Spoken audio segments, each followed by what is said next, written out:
Hey everyone, I know it drives you nuts when you need to add those little endings like end or ord to numbers in Google Docs, and you just can't figure out how.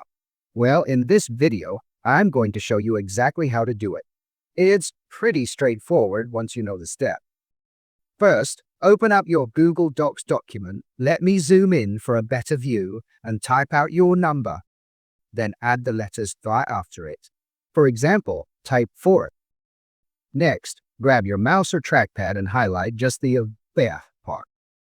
Now, look up at the top menu bar, click on Format, hover over text in the drop-down, and then click on Superscript. You'll see that this instantly shrinks down and pops up above the line. If you're more of a keyboard shortcut person, here's a faster way.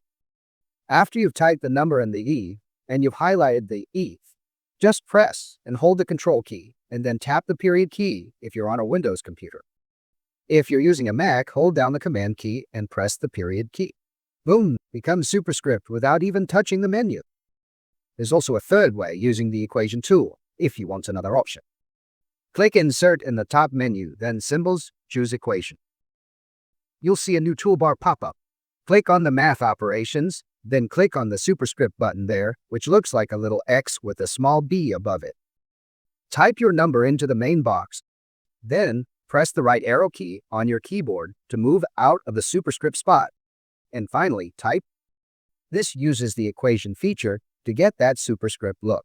So, any of these methods will get those little suffixes looking neat and raised up properly, making your ordinal numbers clear in your document. If this helped you out, do me a favor and give the video a thumbs up and hit that subscribe button. Drop a comment below saying you liked it too, so I can say thanks personally. All right, catch you later and take care.